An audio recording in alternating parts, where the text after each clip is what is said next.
En février 1985, la famille Zimmermann, 2 parents et leurs 2 enfants, disparaît sans laisser de traces dans les Alpes françaises, près de Chamonix.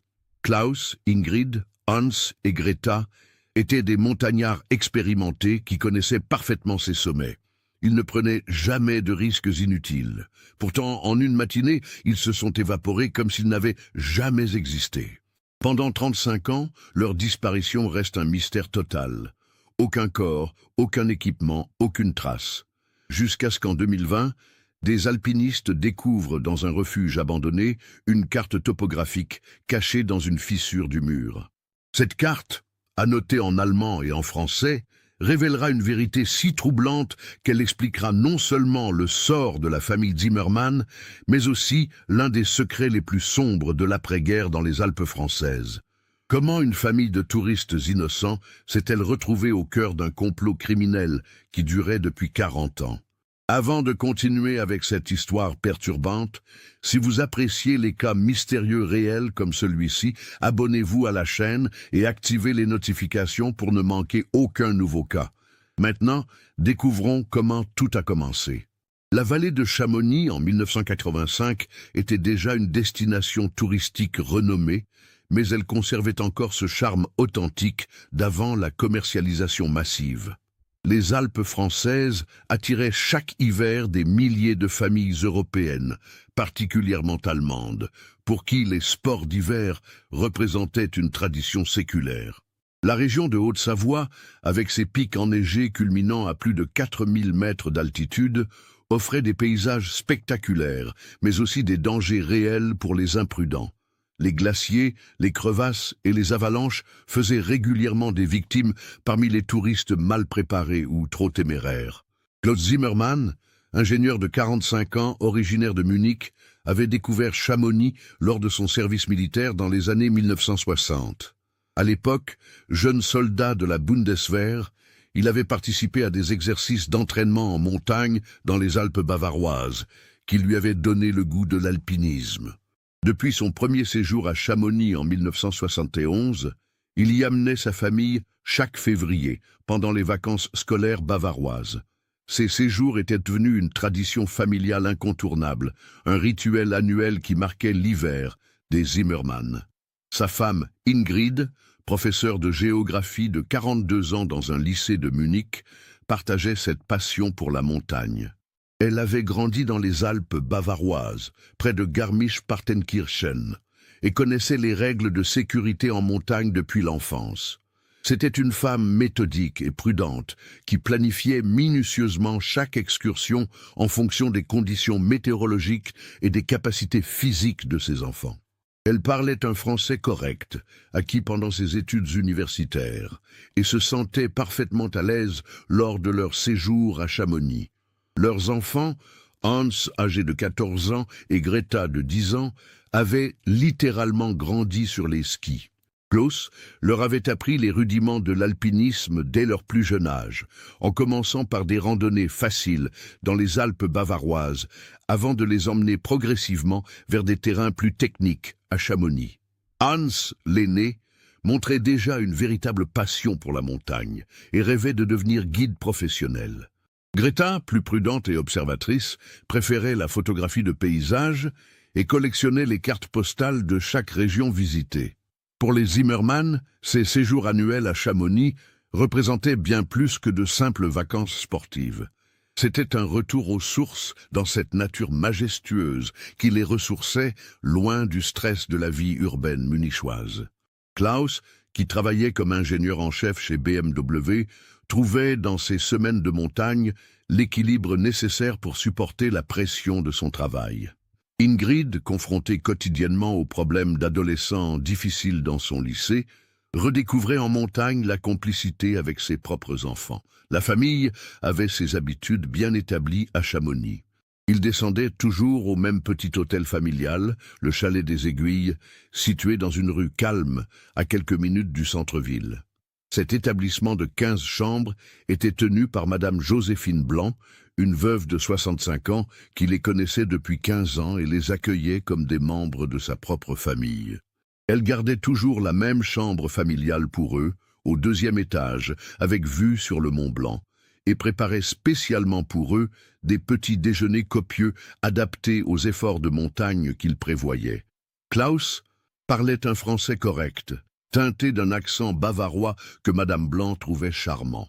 Il s'efforçait chaque année d'améliorer sa maîtrise de la langue et lisait régulièrement des journaux français pour se tenir informé de l'actualité locale. Ingrid se débrouillait avec un vocabulaire plus limité, mais compensé par son sourire et sa gestuelle expressive. Les enfants, eux, avaient fini par comprendre le patois savoyard de la région grâce à leurs interactions répétées avec les guides locaux et les commerçants du village. Klaus était un homme méthodique qui préparait minutieusement chaque séjour. Pendant des semaines avant leur départ, il étudiait les cartes topographiques, consultait les bulletins météorologiques historiques et planifiait les itinéraires en fonction du niveau et de l'âge de ses enfants. Il tenait un carnet détaillé de toutes leurs excursions, notant les temps de parcours, les difficultés rencontrées et les plus beaux points de vue découverts. Ce carnet, qu'il emportait toujours avec lui, était devenu au fil des ans une véritable encyclopédie personnelle de la région de Chamonix. Cette année-là, l'hiver 1984-1985 avait été particulièrement généreux en neige. Les conditions étaient exceptionnelles, avec une poudreuse parfaite qui avait commencé à tomber dès le mois de décembre et un temps stable qui promettait une excellente semaine de ski et de randonnée. Les bulletins météorologiques annonçaient une période anticyclonique durable, avec des températures froides mais supportables et un vent faible. Toutes les conditions étaient réunies pour des vacances idéales. La famille était arrivée le dimanche 10 février 1985, comme d'habitude, dans leur Volkswagen Passat bleu immatriculé en Bavière. Klaus avait pris 2 semaines de congé, ce qui était exceptionnel pour lui, généralement si pris par son travail. Cette année-là, il semblait particulièrement détendu et avait même accepté de laisser son téléphone portable professionnel éteint pendant tout le séjour, chose impensable les années précédentes. Klaus avait prévu leur planning habituel avec Jean-Claude Mercier, un guide de montagne de 55 ans qu'ils connaissaient depuis plusieurs années et en qui ils avaient une confiance absolue. Jean-Claude était originaire de la vallée, fils et petit-fils de guide, et connaissait chaque recoin des Alpes de Haute-Savoie. Il avait commencé à guider les Zimmermann en 1980 et appréciait particulièrement cette famille allemande sérieuse et respectueuse des règles de montagne. Contrairement à certains touristes insouciants, les Zimmermann écoutaient ses conseils et ne prenaient jamais de risques inconsidérés. Le matin du 14 février 1985, jour de la Saint-Valentin, Klaus Zimmermann s'est levé à 6 heures précises, selon son habitude matinale invariable. Même en vacances, il conservait le rythme discipliné qu'il avait acquis pendant son service militaire et maintenu tout au long de sa carrière d'ingénieur. Il a d'abord consulté le bulletin météorologique à la radio locale, puis vérifié ses équipements de montagne disposés méthodiquement sur la commode de leur chambre. Le petit déjeuner était prévu à 7h30 au chalet des Aiguilles, dans la petite salle à manger aux poutres apparentes où Madame Blanc servait ses pensionnaires. Ce matin-là, elle se souvient parfaitement de l'atmosphère particulière qui régnait autour de la table des Zimmermann. Elle avait préparé des croissants spéciaux pour la Saint-Valentin, une attention délicate qu'elle réservait à ses clients fidèles. Klaus semblait particulièrement concentré sur l'étude de sa carte topographique habituelle, une IGN O1, EBMI 5000, de la région de Chamonix, qu'il annotait méticuleusement depuis des années avec des codes couleurs pour marquer les itinéraires parcourus et les points d'intérêt découverts. Ingrid aidait patiemment les enfants à préparer leur sac à dos pour la journée, vérifiant qu'ils avaient bien leurs gants de rechange, leurs lunettes de soleil et leurs thermos de thé chaud. N, l'adolescent de 14 ans, semblait particulièrement excité par l'excursion prévue et posait sans cesse des questions techniques à son père sur l'itinéraire et les difficultés qu'ils allaient rencontrer. Greta, plus timide et observatrice, restait proche de sa mère tout en dessinant discrètement dans son carnet de voyage les montagnes qu'elle apercevait par la fenêtre. L'ambiance familiale était détendue et joyeuse. Klaus a même plaisanté avec Madame Blanc sur le fait que c'était la première fois qu'il passait la Saint-Valentin en montagne avec sa famille au lieu d'être enfermé dans son bureau munichois. Ingrid a souri en répondant que c'était le plus beau cadeau qu'il pouvait lui faire. Les enfants ont ri en entendant leurs parents évoquer leur histoire d'amour, comme le font souvent les adolescents face aux démonstrations d'affection de leurs parents. Jean-Claude Mercier devait les retrouver à 9 heures précises devant l'office de tourisme de Chamonix selon l'arrangement pris la veille au soir. Ils avaient initialement prévu une randonnée en raquette vers le refuge du Plan de l'Aiguille, une excursion de difficulté moyenne que la famille avait déjà effectuée à 2 reprises les années précédentes. Cette sortie était particulièrement appréciée par les Zimmermann, car elle offrait des panoramas exceptionnels sur la chaîne du Mont Blanc tout en restant accessible aux enfants. La météo ce matin-là était absolument parfaite pour une excursion en montagne.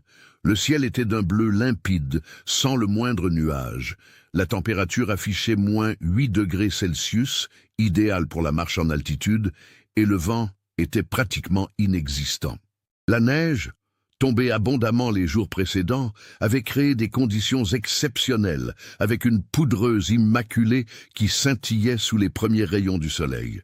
Toutes les conditions étaient réunies pour une journée mémorable en montagne.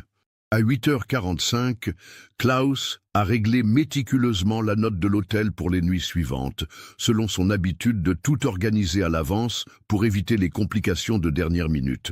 Il a serré chaleureusement la main de Madame Blanc et lui a dit en français, avec son accent bavarois caractéristique, « À ce soir, Madame Blanc.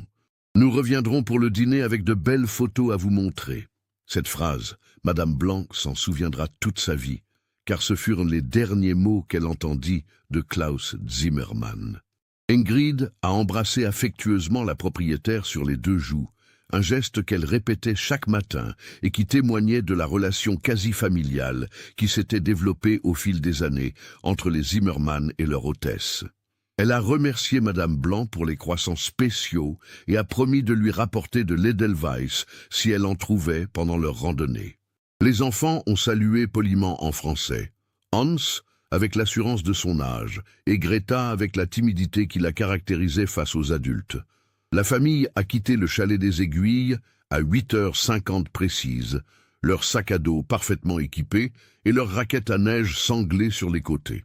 Klaus portait son sac photo habituel, un modèle professionnel Loewe Pro qu'il avait acheté spécialement pour leurs voyages en montagne. Ingrid avait pris son carnet de notes où elle consignait leurs découvertes botaniques et géologiques. Les enfants portaient des sacs adaptés à leur taille, avec leurs affaires personnelles et leurs appareils photo jetables qu'ils utilisaient pour constituer leurs albums souvenirs. Jean-Claude Mercier les attendait effectivement devant l'office de tourisme, comme convenu. Guide expérimenté de 55 ans, il connaissait parfaitement la famille Zimmermann depuis 5 ans et appréciait leur sérieux, leur respect des consignes de sécurité et leur véritable amour de la montagne. Il les considérait comme des clients modèles, contrairement à certains touristes imprudents qu'il devait parfois rappeler à l'ordre. Ce matin-là, il a remarqué que Klaus semblait particulièrement intéressé par une zone spécifique de sa carte topographique, vers les hauteurs du glacier des Bossons, une région qu'ils n'avaient jamais explorée ensemble. Quand Jean-Claude lui a demandé s'il souhaitait modifier l'itinéraire habituel vers le Plan de l'Aiguille, Klaus a hésité quelques instants avant de répondre qu'il aimerait effectivement explorer un secteur légèrement différent, plus au sud-ouest de leur destination habituelle. Il a montré sur sa carte une zone marquée de plusieurs annotations et a expliqué qu'il avait lu dans un guide spécialisé que cette région offrait des points de vue exceptionnels sur les séracs du glacier, particulièrement photogéniques à cette époque de l'année. Cette demande n'avait rien d'inhabituel pour Jean-Claude. Klaus Zimmermann était un montagnard chevronné qui connaissait la région presque aussi bien que les guides locaux après 15 années de séjour régulier. Il avait déjà proposé par le passé des variantes intéressantes à leurs itinéraires habituels, toujours après avoir soigneusement étudié les cartes et consulté plusieurs sources documentaires. Jean-Claude a accepté sans difficulté cette modification, d'autant que la zone proposée ne présentait aucun danger particulier par ses conditions météorologiques excellentes. Ils sont partis à 9h15 précise de la place du Poilu, empruntant d'abord le sentier balisé qui mène vers les hauteurs avant de s'engager sur un itinéraire moins fréquenté en direction du secteur choisi par Klaus. Le groupe progressait à un rythme régulier et détendu, s'arrêtant fréquemment pour que Klaus puisse prendre des photos et que les enfants se reposent. L'ambiance était joyeuse, ponctuée par les explications de Jean-Claude sur la géologie locale et les observations d'Ingrid sur la flore alpine hivernale. Marie-Claire Dufour, commerçante de 38 ans qui tenait une boutique de souvenirs sur la place du Poilu, les a vus partir ce matin-là. Elle se souvient parfaitement de la famille allemande, parce que la petite Greta s'était arrêtée devant sa vitrine pour admirer une poupée en costume savoyard traditionnel, avec sa robe rouge brodée et son tablier blanc immaculé.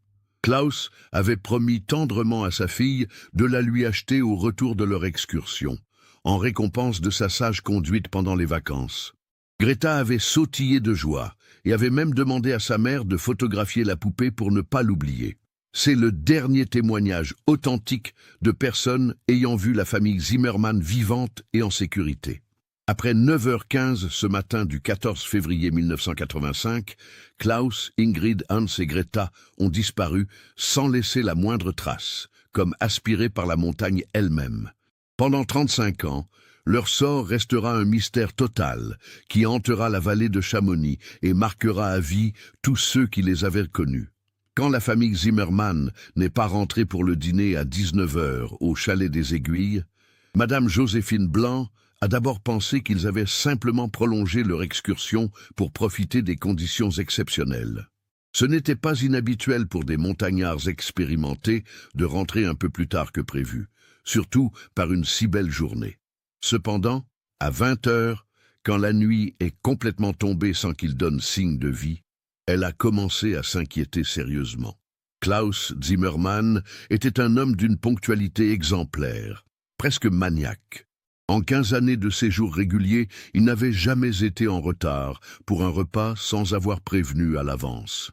Madame Blanc connaissait suffisamment la famille pour savoir que ce retard sans explication était totalement contraire à leurs habitudes.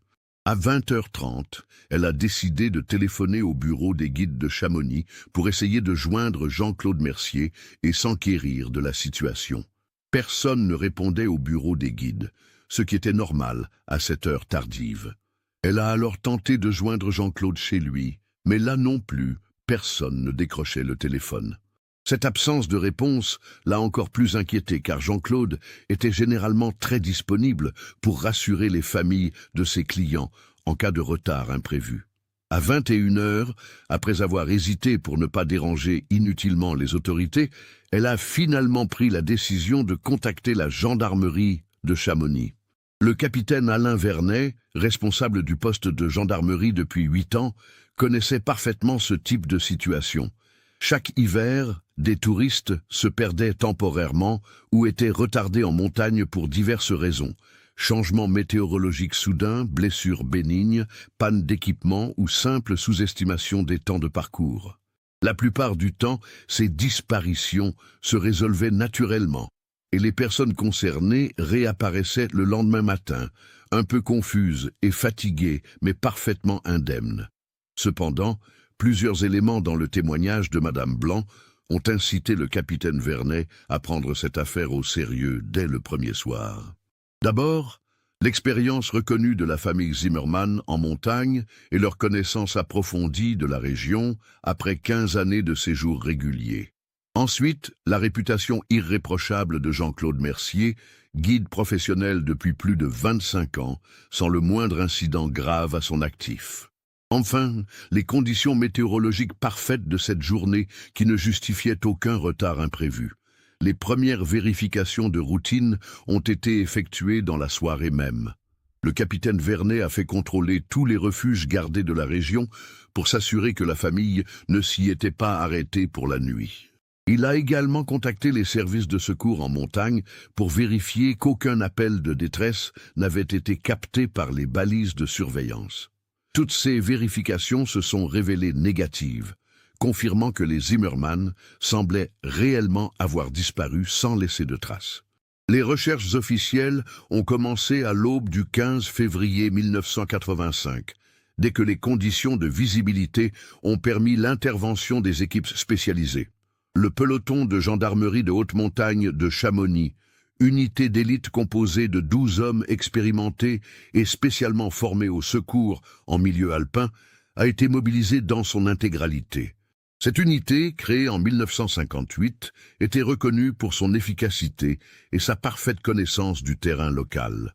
L'hélicoptère de la sécurité civile, un Alouette 3 spécialement équipé pour les missions de recherche en montagne, a décollé dès 7 heures du matin pour survoler méthodiquement toute la zone du plan de l'Aiguille et ses environs immédiats. Le pilote, expérimenté dans ce type de mission, a quadrillé systématiquement un secteur de 20 km², scrutant chaque combe, chaque éperon rocheux et chaque zone d'accumulation de neige où des personnes auraient pu être ensevelies par une avalanche. Parallèlement aux recherches aériennes, des équipes au sol, composées de gendarmes spécialisés et de guides civils volontaires, ont fouillé systématiquement tous les sentiers balisés de la région.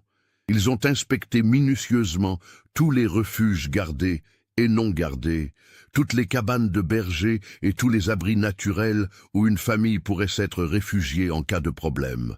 Cette recherche méthodique a mobilisé plus de 30 personnes dès le premier jour.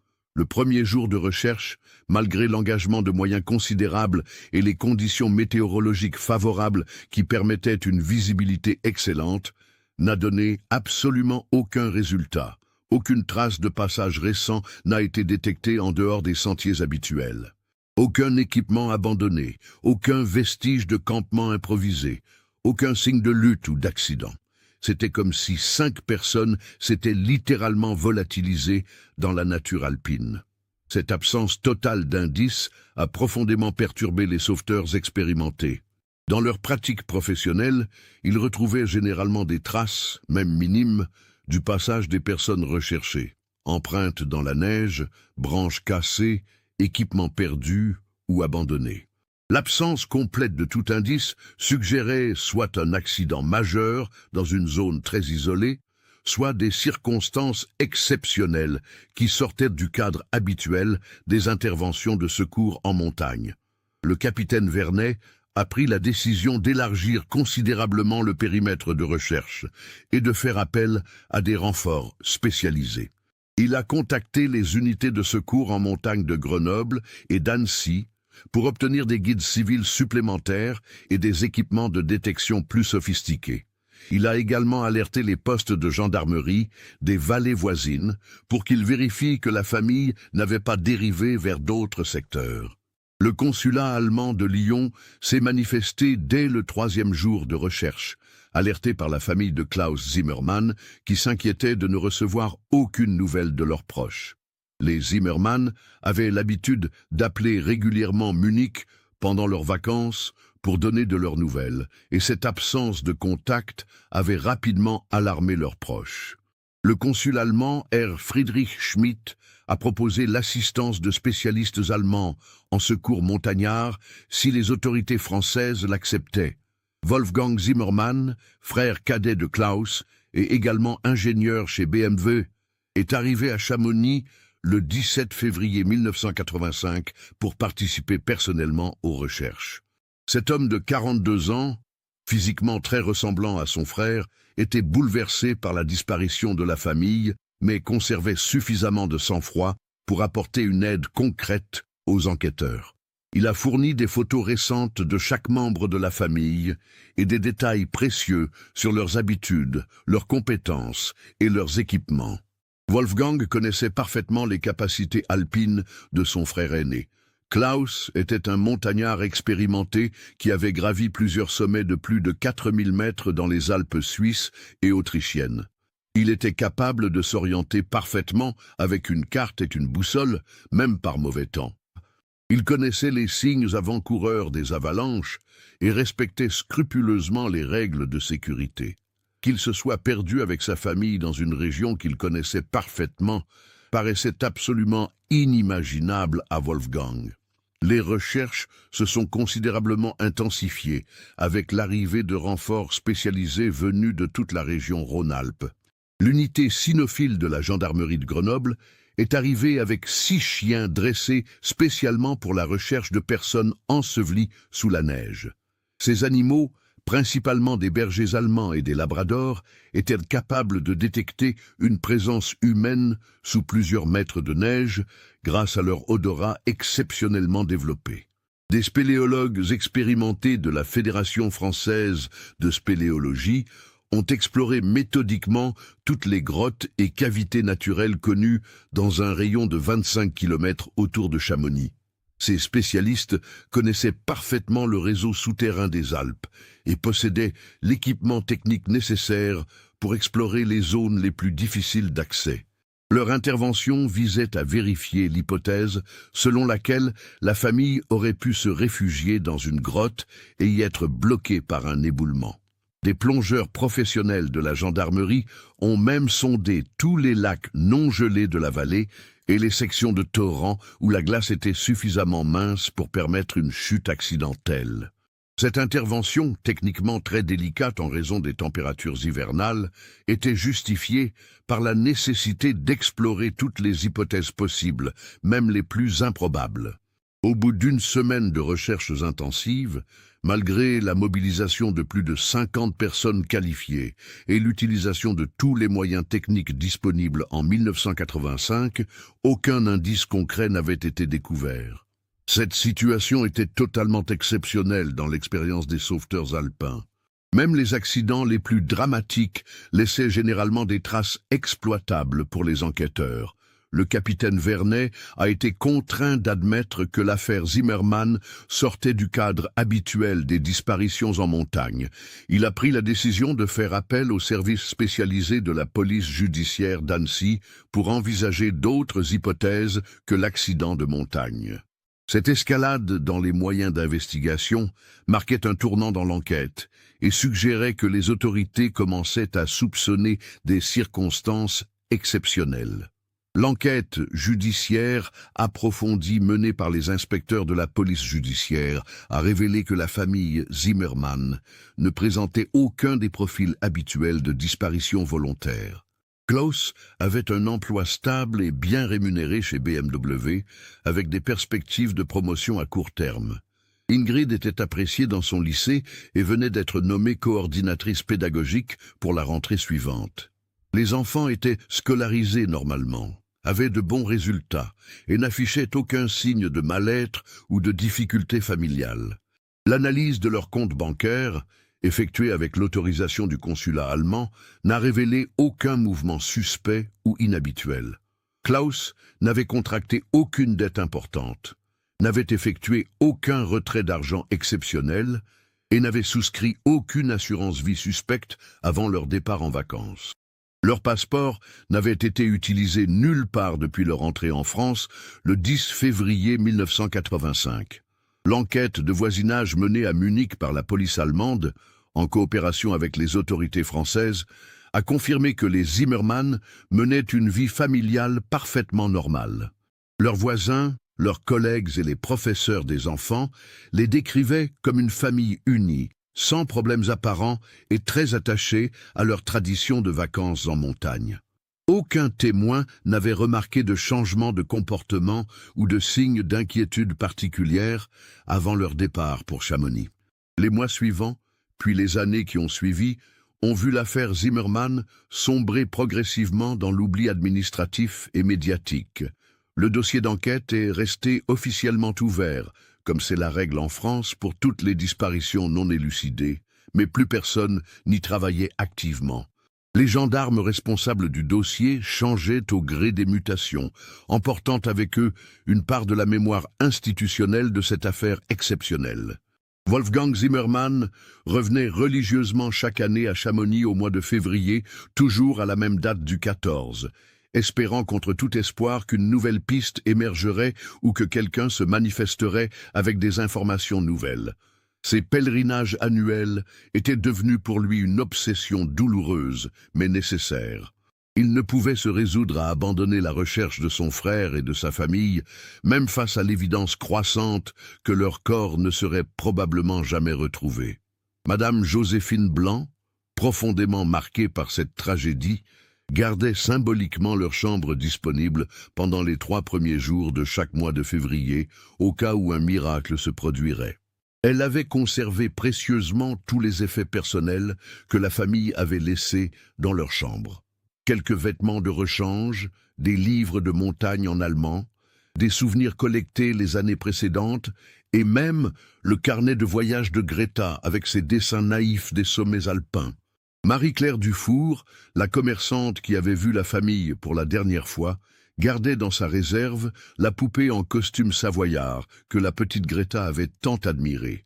Elle n'arrivait pas à la vendre à d'autres enfants, comme si cet objet était devenu un mémorial involontaire de la tragédie.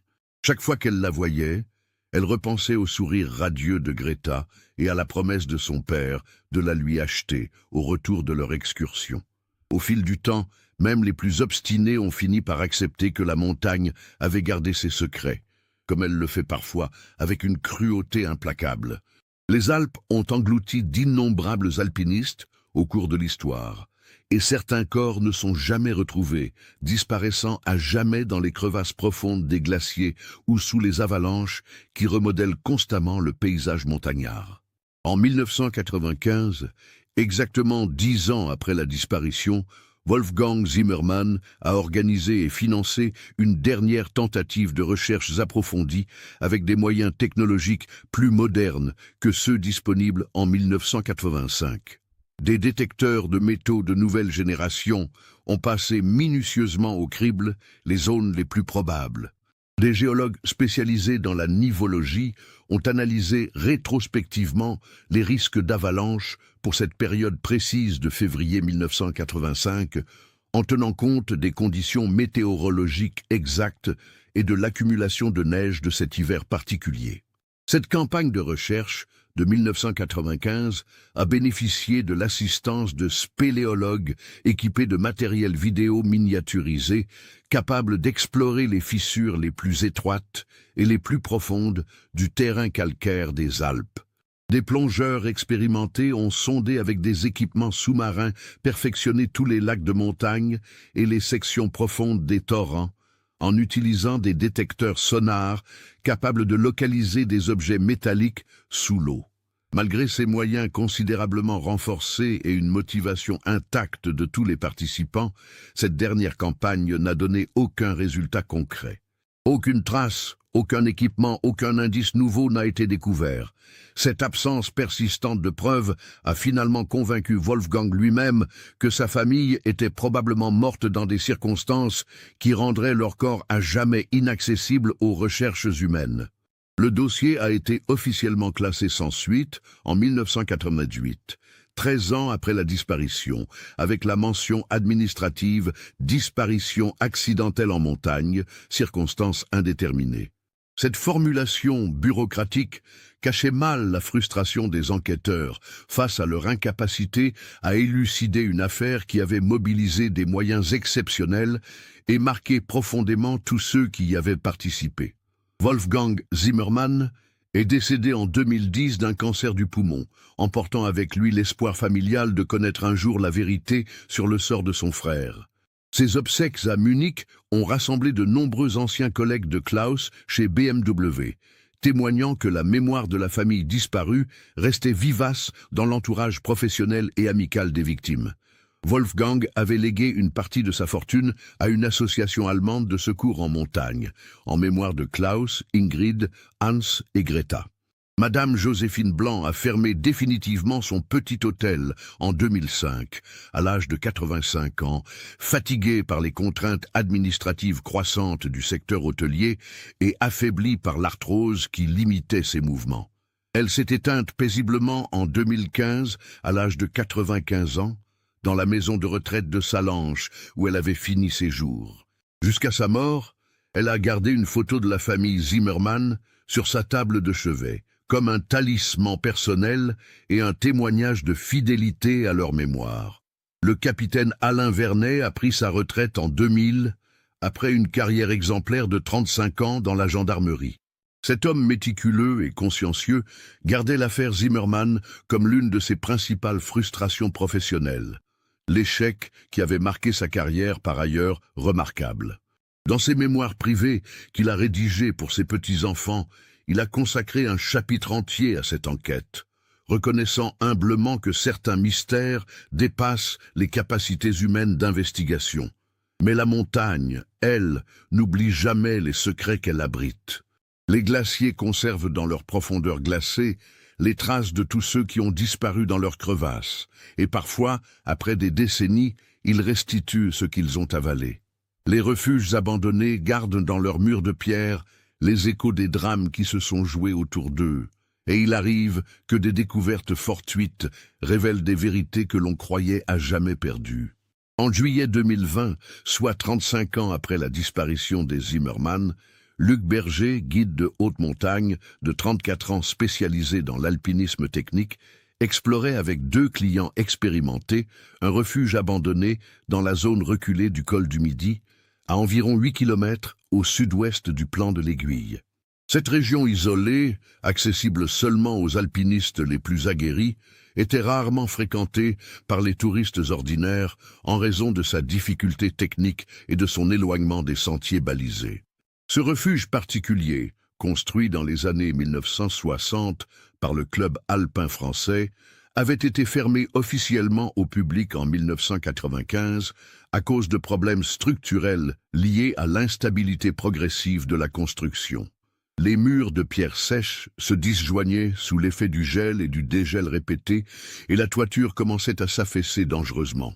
Seuls les montagnards les plus expérimentés s'y aventuraient encore occasionnellement, généralement pour y passer une nuit d'urgence en cas de dégradation météorologique imprévisible.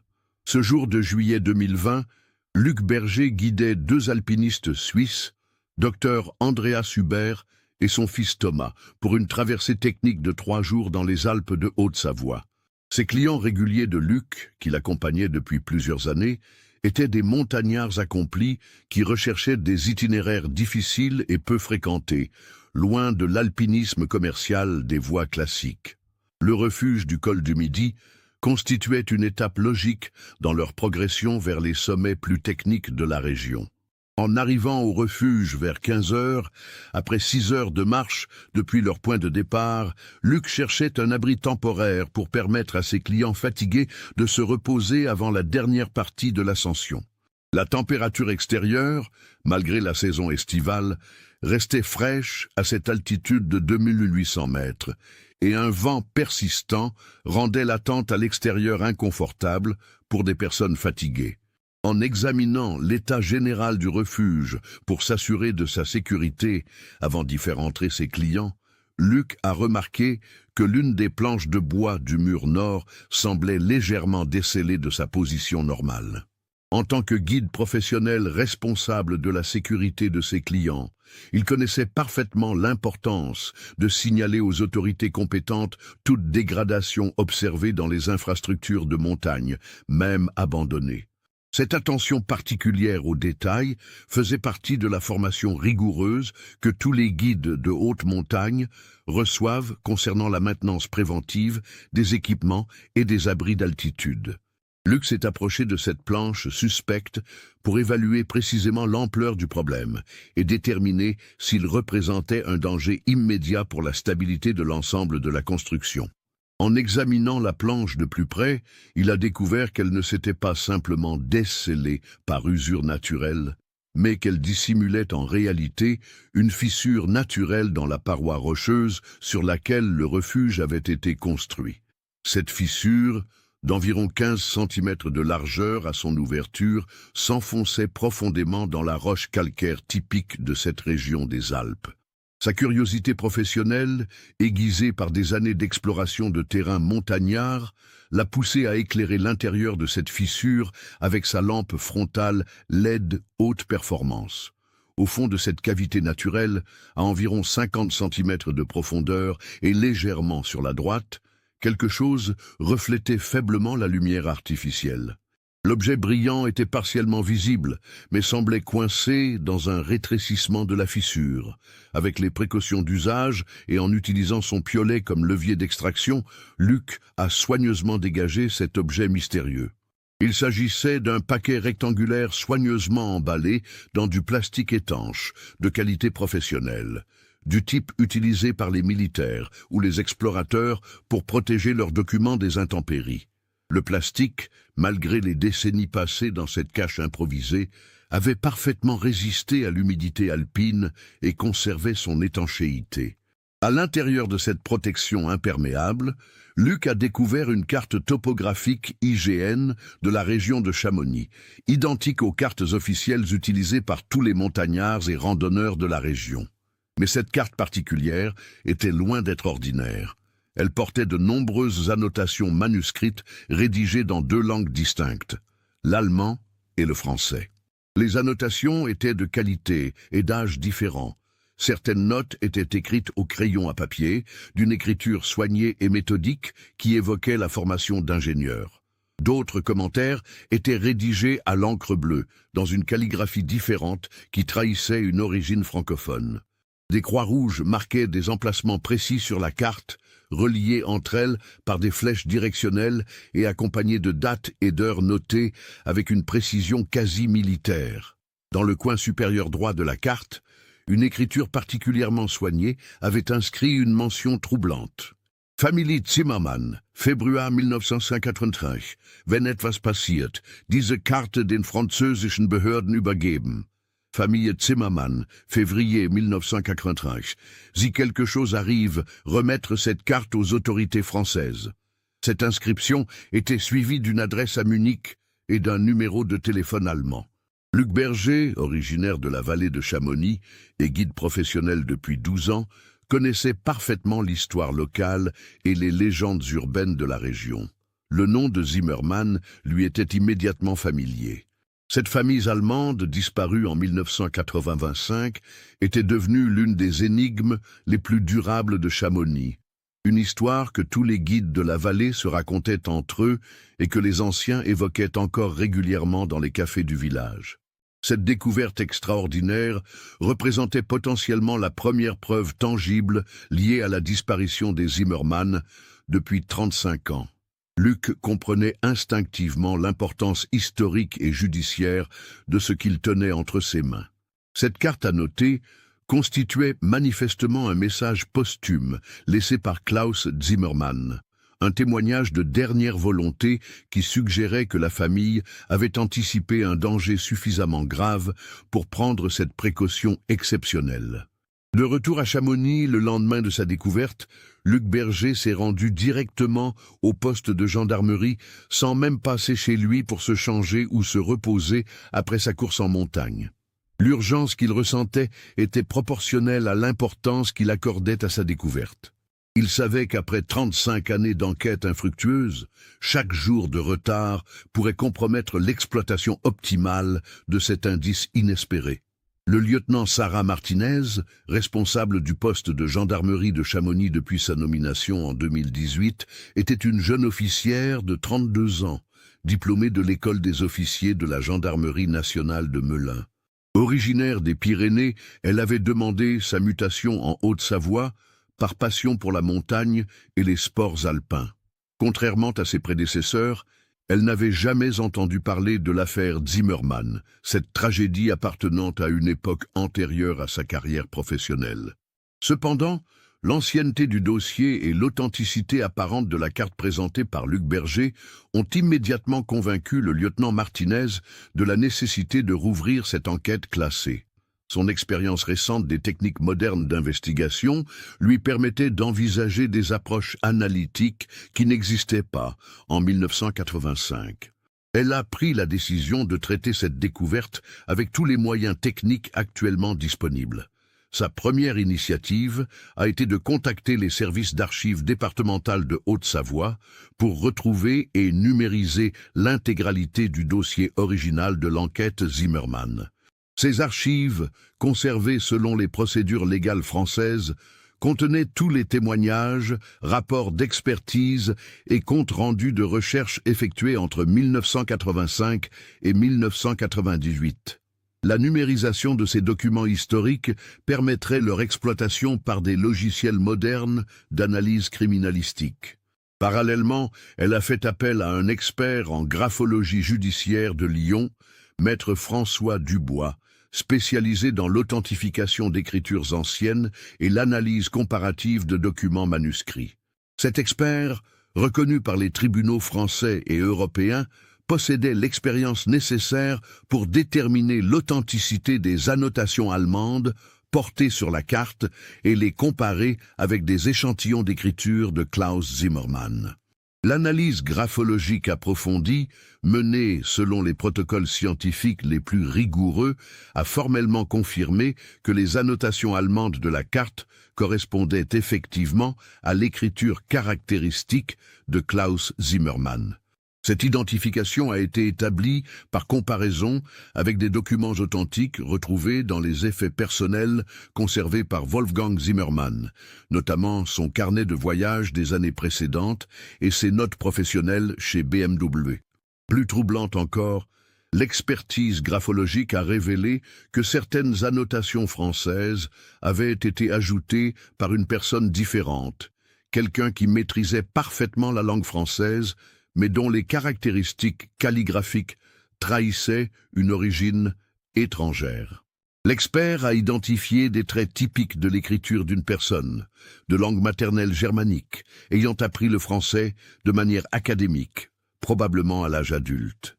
Cette découverte suggérait que Klaus Zimmermann avait collaboré avec une ou plusieurs personnes francophones pour annoter cette carte, ce qui contredisait totalement l'hypothèse d'un accident isolé qui avait prévalu pendant des décennies. L'existence de ces annotations bilingues impliquait une préméditation et une coordination qui transformaient radicalement la nature présumée de la disparition. La carte révélait un itinéraire complexe et détaillé qui ne correspondait absolument pas aux parcours habituels et touristiques vers le refuge du plan de l'Aiguille. Les annotations indiquaient un chemin beaucoup plus technique vers une zone isolée et difficile d'accès, près du glacier des Bossons, dans un secteur réputé dangereux et rarement fréquenté par les touristes ordinaires, même expérimentés. Plusieurs emplacements stratégiques étaient marqués sur cette carte d'un symbole particulièrement intrigant. Un aigle stylisé accompagné des lettres GR et de dates précises s'étalant entre 1983 et 1985. Ces symboles étaient reliés par des flèches directionnelles et accompagnés d'horaires notés avec une précision militaire, suggérant une surveillance ou une surveillance prolongée de ces points spécifiques. Le lieutenant Martinez a fait numériser la carte en haute définition et l'a transmise au service technique spécialisé de la police judiciaire de Lyon pour une analyse multispectrale approfondie. Cette technique moderne, inexistante en 1985, permet de révéler des inscriptions invisibles à l'œil nu, effacées par le temps ou volontairement dissimulées avec des encres spéciales. L'expertise technique multispectrale a effectivement révélé des détails supplémentaires fascinants, invisibles lors de l'examen visuel normal. Sous éclairage ultraviolet, d'autres annotations sont apparues, écrites avec une encre spéciale photosensible qui avait remarquablement résisté aux décennies d'humidité et de variations thermiques de la cache alpine. Ces annotations secrètes supplémentaires mentionnaient des noms de code énigmatiques, Edelweiss, Bergadler, Route dorée, Alpenschatz. Ces appellations codées étaient accompagnées de coordonnées géographiques précises et de références temporelles qui suggéraient une opération clandestine de grande envergure, planifiée et exécutée avec une rigueur quasi professionnelle. L'enquête moderne bénéficiait d'outils d'investigation totalement inexistants en 1985. Les services de renseignement français, sollicités par le lieutenant Martinez, ont été consultés pour vérifier si ces noms de code mystérieux correspondaient à des opérations connues ou répertoriées dans les archives déclassifiées de l'après-guerre européen. La réponse des services de renseignement a été aussi rapide que troublante. Ces appellations codées figuraient effectivement dans des archives récemment déclassifiées concernant des réseaux de criminels de guerre nazis qui avaient utilisé les Alpes comme voie d'évasion clandestine vers l'Amérique du Sud dans les années 1950 et 1960. Ces réseaux, organisés avec une efficacité redoutable, avaient permis à de nombreux dignitaires du Troisième Reich d'échapper aux poursuites judiciaires de l'après-guerre. Plus spécifiquement, les noms Edelweiss et Bergadler correspondaient à des opérations de transport de trésors pillés par les nazis, principalement de l'or et des œuvres d'art volées aux victimes de la Shoah. Ces opérations clandestines avaient été organisées par d'anciens officiers SS qui avaient réussi à s'échapper d'Allemagne avant la fin de la guerre et à établir des bases logistiques sécurisées dans les pays alpins neutres. Cette révélation extraordinaire orientait totalement l'enquête vers une dimension historique et criminelle que personne n'avait jamais envisagée en 1985. La famille Zimmermann semblait avoir découvert involontairement l'existence d'un réseau criminel international qui opérait encore dans les Alpes françaises 40 ans après la fin de la Seconde Guerre mondiale. Marcel Fontaine, ancien résistant de 89 ans vivant dans la maison de retraite Les Rhododendrons à Sallanches, a été contacté par les enquêteurs après que son nom soit apparu dans les archives historiques consultées par les services de renseignement. Ce vétéran de la résistance française avait été mentionné comme témoin de mouvements suspects dans la région pendant la période trouble de l'immédiate après-guerre.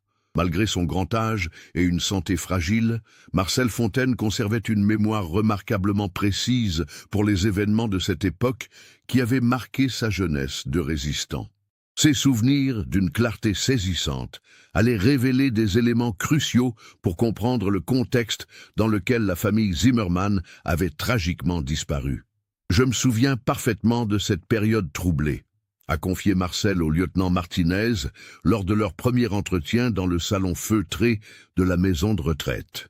Entre 1950 et 1970, nous savions tous qu'il se passait des choses étranges dans les hauteurs de nos montagnes.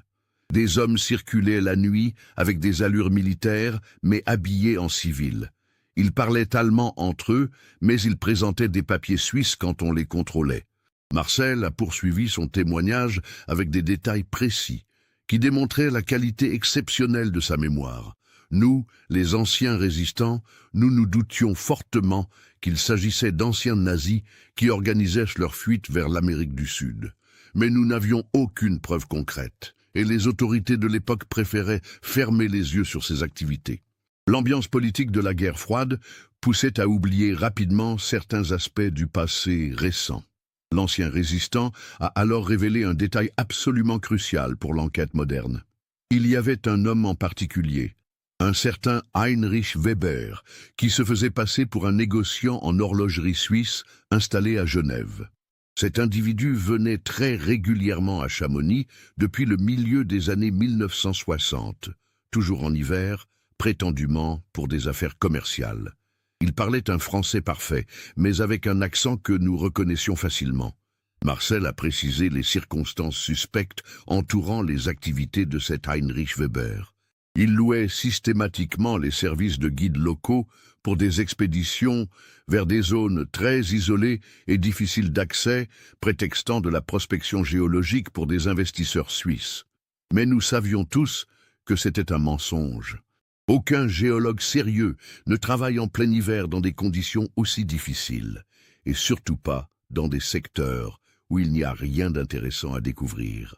L'enquête approfondie sur l'identité réelle d'Heinrich Weber, menée en coopération avec les services de police suisses et les archives allemandes de dénazification, a révélé une vérité absolument stupéfiante qui dépassait toutes les hypothèses envisagées par les enquêteurs. Cet homme, qui s'était effectivement installé en Suisse après la guerre avec de faux papiers parfaitement falsifiés, était en réalité Heinrich Weberstein, ancien Oberführer SS, responsable du pillage systématique de l'or juif en Europe de l'Est entre 1942 et 1944. Heinrich Weberstein avait dirigé l'une des opérations de spoliation les plus importantes et les plus cruelles du Troisième Reich, supervisant personnellement le vol des biens des communautés juives de Pologne, de Hongrie et de Tchécoslovaquie. Son unité spécialisée avait accumulé des tonnes d'or, de bijoux et d'œuvres d'art qui avaient ensuite été acheminées vers des caches secrètes en prévision d'une utilisation future. Contrairement à la plupart de ses collègues criminels de guerre qui avaient définitivement quitté l'Europe pour l'Amérique du Sud, via les fameuses Ratlines organisées par des sympathisants nazis, Weberstein avait pris la décision risquée mais lucrative de maintenir une présence permanente en Europe. Il avait organisé l'un des réseaux de récupération et de transport de trésors nazis les plus sophistiqués et les plus durables de l'après-guerre. Sa stratégie consistait à utiliser les Alpes françaises comme zone de stockage temporaire pour l'or pillé avant de l'acheminer progressivement vers ses complices installés en Amérique du Sud. Cette méthode lui permettait de récupérer discrètement les trésors cachés pendant la guerre, tout en évitant les contrôles douaniers massifs qui surveillaient les grands ports européens dans l'immédiat après-guerre. L'opération était d'une discrétion et d'une efficacité remarquables, ce qui explique qu'elle ait totalement échappé aux investigations intensives menées par les Alliés pour récupérer les biens volés par les nazis. Weberstein utilisait des caches naturelles dans les glaciers et les grottes d'altitude pour stocker temporairement l'or avant de l'acheminer par petites quantités vers ses destinations finales. Les annotations détaillées sur la carte des Zimmermann révélaient que Klaus et sa famille avaient découvert par le plus pur des hasards l'une de ces caches secrètes, probablement en s'écartant de leur itinéraire touristique habituel pour photographier un paysage particulièrement spectaculaire. Klaus, avec son esprit méthodique d'ingénieur et sa connaissance approfondie de l'histoire européenne, avait immédiatement compris l'importance historique et criminelle de sa découverte. Les notes manuscrites sur la carte indiquaient que Klaus avait non seulement photographié les lieux avec un équipement professionnel, mais qu'il avait également observé et documenté les allées et venues des hommes de Weberstein pendant plusieurs jours. Son approche systématique avait permis d'identifier les horaires de surveillance, les itinéraires utilisés et même les véhicules employés pour transporter clandestinement l'or vers d'autres caches. La tragédie fatale s'était nouée quand Klaus avait pris la décision de rassembler des preuves supplémentaires et plus détaillées avant de transmettre ses découvertes aux autorités françaises. Les annotations sur la carte révélaient qu'il avait prévu de revenir le 15 février avec du matériel photographique encore plus performant et un équipement d'enregistrement sonore pour documenter les conversations des membres du réseau. Mais Weberstein et ses complices, rendus paranoïaques par 40 années d'activité clandestine, avaient développé un système de surveillance sophistiqué pour détecter toute présence suspecte dans les zones sensibles. Ils avaient rapidement repéré la présence inhabituelle de la famille allemande et identifié le danger que représentaient ces témoins inattendus pour la sécurité de leur opération millionnaire. Pour protéger un secret qui leur rapportait des millions de francs suisses chaque année et garantissait leur liberté face aux poursuites judiciaires internationales, ils avaient pris la décision impitoyable d'éliminer physiquement ces témoins gênants. Cette décision criminelle était facilitée par l'isolement de la région et la facilité apparente de faire disparaître des corps dans les crevasses profondes des glaciers alpins. Jean-Claude Mercier, le guide local qui accompagnait la famille Zimmermann ce matin tragique du 14 février 1985, était en réalité un complice rémunéré de Weberstein depuis plusieurs années. Sa mission principale consistait à surveiller discrètement les touristes trop curieux et à les orienter systématiquement loin des zones sensibles où le réseau criminel opérait. Cette collaboration secrète lui rapportait des sommes considérables qui complétaient largement ses revenus officiels de guide de montagne. Jean-Claude, originaire de la vallée et parfaitement intégré dans la communauté locale, constituait l'informateur idéal pour Weberstein. Sa réputation irréprochable et sa connaissance intime du terrain en faisaient un complice au-dessus de tout soupçon. Personne n'aurait jamais imaginé que ce guide respecté, fils et petit-fils de montagnards, puisse être impliqué dans des activités criminelles internationales. Mais ce matin du 14 février 1985, Jean-Claude s'est trouvé dans une situation impossible et dramatique. Klaus Zimmermann avait insisté avec une détermination inhabituelle pour explorer précisément la zone que Jean-Claude devait protéger à tout prix. Malgré ses tentatives subtiles pour orienter la famille vers d'autres secteurs, Klaus maintenait fermement son intention d'atteindre les emplacements qu'il avait marqués sur sa carte personnelle. Le guide se trouvait face à un dilemme mortel. Soit il acceptait de conduire la famille vers la zone interdite en risquant d'exposer l'opération de Weberstein, soit il trouvait un prétexte pour annuler l'excursion et éveiller les soupçons de Klaus sur ses véritables motivations. Dans les deux cas, sa couverture risquait d'être compromise, ce qui signerait sa propre condamnation à mort. L'analyse moderne des archives bancaires suisses, rendue possible grâce aux accords de coopération judiciaire internationale établis dans les années 2000, a confirmé que Heinrich Weberstein était officiellement décédé en 1998 à Zurich, emportant apparemment ses secrets avec lui. Cependant, les enquêteurs ont découvert que sa fortune considérable, estimée à plusieurs dizaines de millions de francs suisses, avait été transmise à une fondation privée dont les bénéficiaires réels restaient mystérieux. Jean-Claude Mercier était officiellement mort en 2003, dans ce qui avait été classé comme un accident de montagne lors d'une sortie solitaire dans un secteur technique des Aiguilles Rouges. Cependant, la relecture du dossier avec les connaissances actuelles sur ses activités clandestines jette un doute troublant sur les circonstances exactes de ce décès. Les enquêteurs de 2020 ont remarqué plusieurs incohérences dans les témoignages de l'époque qui n'avaient pas été relevés lors de l'enquête initiale. La plupart des autres complices de Weberstein avaient mystérieusement disparu au cours des décennies suivantes, soit par des morts accidentelles, soit par des départs soudains vers des destinations inconnues. Ce pattern de disparitions successives suggérait une élimination systématique des témoins gênants, probablement organisée par Weberstein lui-même pour protéger ses secrets jusqu'à sa propre mort. Les recherches approfondies menées avec les moyens techniques de 2020 dans la zone précise indiquée par les annotations de la carte ont finalement permis de localiser plusieurs caches dissimulées dans le terrain glaciaire. Ces découvertes extraordinaires, réalisées grâce à des détecteurs de métaux ultrasensibles et des sondes de glacier perfectionnées, ont révélé l'ampleur impressionnante de l'opération criminelle.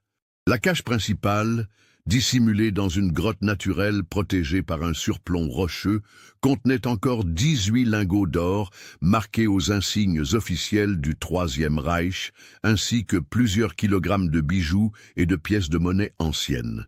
La valeur totale de ce trésor, expertisé par les services spécialisés, dépassait les 3 millions d'euros au cours actuel de l'or. Plus important encore pour l'enquête, cette cache contenait également des documents compromettants parfaitement conservés par la sécheresse de la grotte. Ces papiers révélaient l'identité réelle de Weberstein, ses liens avec d'autres criminels de guerre et surtout la liste détaillée de tous ses complices européens et sud-américains. Cette documentation constituait une archive historique inestimable sur l'une des plus importantes opérations de récupération de trésors nazis de l'après-guerre. Une cache secondaire, plus petite mais tout aussi révélatrice, contenait les appareils photographiques personnels de Klaus Zimmermann, ainsi que ses dernières pellicules, parfaitement conservées par le froid permanent de l'altitude. Ces films, développés en 2020 par les laboratoires spécialisés de la police scientifique avec des techniques modernes de récupération d'images, ont révélé les derniers moments dramatiques de la famille allemande. Les photographies développées constituent un témoignage poignant et accablant des événements tragiques. Klaus avait effectivement réussi à photographier les lingots d'or stockés dans leur cache, plusieurs hommes en train de les manipuler et transporter, et même des gros plans des inscriptions nazies qui authentifiaient leur origine criminelle. Sa démarche méthodique d'ingénieur l'avait poussé à documenter minutieusement chaque détail de sa découverte. La dernière série de photos, particulièrement troublante, montre Jean-Claude Mercier en conversation tendue avec un homme plus âgé au visage sévère, probablement Weberstein lui-même.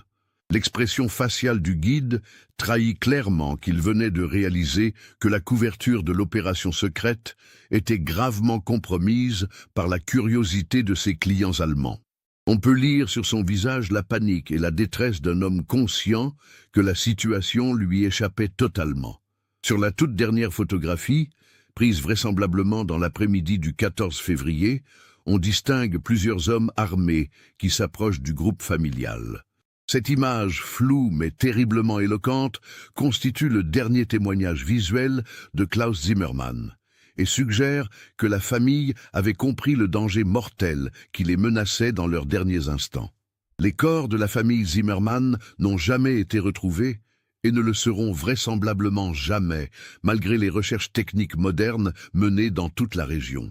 L'enquête de 2020 a établi avec certitude qu'ils avaient été assassinés le 14 février 1985, probablement en fin d'après-midi, après avoir été conduits vers une zone encore plus isolée et inaccessible sous le prétexte fallacieux de leur montrer un point de vue exceptionnel. L'analyse géologique de la région a révélé la présence de plusieurs crevasses profondes dans le glacier des Bossons, des failles naturelles qui s'enfoncent sur plusieurs centaines de mètres dans la glace compacte. Ces crevasses, particulièrement dangereuses et totalement inaccessibles aux moyens de recherche traditionnels, constituent des tombes naturelles parfaites où des corps peuvent disparaître à jamais sans laisser de traces récupérables. La reconstitution précise des événements, établie grâce aux annotations de Klaus et aux témoignages recoupés, indique que la famille a probablement été exécutée par balle avant que leur corps soit précipité dans l'une de ces crevasses glaciaires. Cette méthode d'élimination brutale, mais terriblement efficace, garantissait une disparition totale, sans risque de découverte future, même accidentelle. Jean-Claude Mercier avait réussi à rentrer seul à Chamonix en fin de journée, vers 18 heures, en présentant aux quelques personnes qu'il avait aperçues une version soigneusement préparée des événements. Il avait prétendu que la famille allemande avait souhaité prolonger leur excursion photographique et qu'il les avait quittés vers 15 heures, comme initialement convenu, après leur avoir indiqué le chemin du retour. Cette version des faits avait été acceptée sans la moindre difficulté par tous ses interlocuteurs, car la réputation de Jean-Claude était absolument irréprochable, et que rien ne permettait même d'imaginer qu'il puisse être impliqué dans une disparition criminelle. Sa carrière de guide s'étendait sur plus de 25 ans sans le moindre incident grave, et il était considéré comme l'un des professionnels les plus fiables de la vallée. Le témoignage de Jean-Claude, lors de l'enquête de 1985, avait été considéré comme parfaitement crédible et cohérent. Il avait fourni aux enquêteurs des détails précis sur l'itinéraire suivi, les horaires respectés et l'état d'esprit de la famille pendant l'excursion. Sa collaboration apparente avec les forces de l'ordre et sa disponibilité pour participer aux recherches avaient même renforcé sa crédibilité aux yeux des investigateurs. L'affaire Zimmermann illustre tragiquement comment les crimes et les secrets de la Seconde Guerre mondiale ont continué à générer des victimes innocentes, des décennies après la fin officielle du conflit. Une famille allemande parfaitement innocente, venue simplement profiter de vacances paisibles dans les Alpes françaises, s'est retrouvée au mauvais endroit au mauvais moment et a payé de sa vie la découverte fortuite d'un trésor de guerre que des criminels internationaux protégeaient encore 40 ans après la chute du régime nazi. Klaus, Ingrid, Hans et Greta Zimmermann sont morts parce qu'ils avaient eu la malchance de tomber sur l'un des derniers secrets actifs du Troisième Reich, une opération criminelle qui générait encore des profits considérables pour des bourreaux qui auraient dû être jugés depuis longtemps. Leur curiosité naturelle de touristes cultivés et leur amour sincère de la montagne les ont conduits vers une découverte qui leur a coûté la vie. Le lieutenant Sarah Martinez a officiellement clos l'enquête moderne en décembre 2020 Après 10 mois d'investigations approfondies, en classant l'affaire comme homicide volontaire en bande organisée dans le cadre d'une association de malfaiteurs internationale. Cette qualification juridique, bien que tardive, rendait enfin justice à la mémoire de la famille Zimmermann en reconnaissant officiellement qu'ils avaient été victimes d'un crime et non d'un accident de montagne. Les lingots d'or récupérés, d'une valeur expertisée à plusieurs millions d'euros, ont été officiellement remis aux autorités compétentes pour restitution aux organisations représentant les ayants droit des victimes de la spoliation nazie. Cette procédure de restitution, bien que symbolique après tant de décennies, constitue un acte de justice historique rendu possible par le sacrifice involontaire de la famille Zimmermann. Wolfgang Zimmermann était malheureusement décédé en 2010 sans connaître la vérité sur le sort de son frère, mais ses enfants, Klaus Jr. et Petra, ont pu enfin obtenir des réponses définitives sur la tragédie familiale qui avait marqué leur enfance. Ils ont appris que leur oncle, leur tante et leurs cousins étaient morts en héros involontaires, victimes de leur courage et de leur sens civique face au crime organisé. L'analyse complète de la cache principale de Weberstein a révélé des documents qui ont permis d'établir que son réseau criminel avait fait transiter clandestinement plusieurs tonnes d'or pillées à travers les Alpes françaises entre 1950 et 1990. Cette opération représentait l'une des plus importantes activités de contrebande de trésors nazis de l'après-guerre européen, générant des profits astronomiques qui avaient permis à de nombreux criminels de guerre de s'installer confortablement en Amérique du Sud. Le réseau de Weberstein avait opéré pendant 4 décennies, sous le nez des autorités françaises et suisses, exploitant intelligemment les difficultés de surveillance des zones de haute montagne et la discrétion traditionnelle du système bancaire helvétique. Son efficacité redoutable explique pourquoi tant d'anciens nazis avaient réussi à échapper aux poursuites judiciaires et à conserver les fortunes qu'ils avaient volées à leurs victimes. Madame Joséphine Blanc n'était malheureusement plus là pour apprendre enfin la vérité sur le sort de ces pensionnaires allemands qu'elle avait tant appréciés, mais Marie-Claire Dufour, désormais âgée de 73 ans, a été profondément émue d'apprendre les circonstances tragiques de la mort de la petite Greta, qui admirait sa poupée en costume savoyard. Elle a immédiatement décidé de faire don de cette poupée, qu'elle avait précieusement conservée pendant 35 ans dans sa réserve au mémorial des victimes du nazisme de Munich, en souvenir éternel de la famille Zimmermann. Cette affaire a également permis de révéler l'existence d'un réseau criminel beaucoup plus vaste que celui de Weberstein, impliquant des complicités dans plusieurs pays européens et sud-américains. Les autorités judiciaires de France, Allemagne, Suisse et Argentine poursuivent actuellement leurs investigations pour identifier et poursuivre les derniers membres survivants de ces organisations criminelles transnationales. La découverte fortuite de Luc Berger dans ce refuge abandonné a ainsi permis non seulement de résoudre l'une des énigmes les plus durables de Chamonix, mais aussi de mettre au jour l'un des derniers secrets actifs de la criminalité nazie.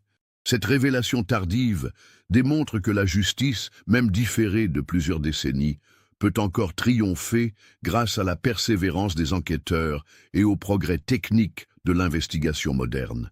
Cette affaire nous montre de manière saisissante comment les crimes du passé peuvent continuer à hanter le présent et faire de nouvelles victimes innocentes des décennies plus tard. La famille Zimmermann n'était coupable que de curiosité intellectuelle et d'amour sincère de la montagne, mais elle a payé le prix ultime pour avoir découvert fortuitement un secret que des criminels de guerre étaient encore prêts à protéger par tous les moyens, y compris le meurtre. Leur tragédie nous rappelle que la vigilance contre les idéologies totalitaires et leurs conséquences ne doit jamais se relâcher, même des générations après leur défaite apparente. Qu'avez-vous pensé de cette histoire troublante qui mêle mystère familial et secrets historiques? Aviez-vous imaginé que la vérité était si sombre et complexe? Les indices disséminés tout au long du récit vous avaient-ils mis sur la piste de cette révélation finale? partagez vos réflexions et vos théories dans les commentaires ci-dessous. Si vous avez apprécié cette enquête historique approfondie, n'oubliez pas de vous abonner à la chaîne et d'activer les notifications pour ne manquer aucun de nos futurs cas mystérieux. Laissez votre like si cette histoire vous a marqué et n'hésitez pas à la partager avec quelqu'un qui s'intéresse aussi à ce type d'enquête mêlant histoire contemporaine et investigation criminelle. Car comme nous le montre tragiquement l'affaire Zimmermann, la vérité, même terrible et tardive, mérite toujours d'être révélée et la mémoire des victimes innocentes doit impérativement être préservée.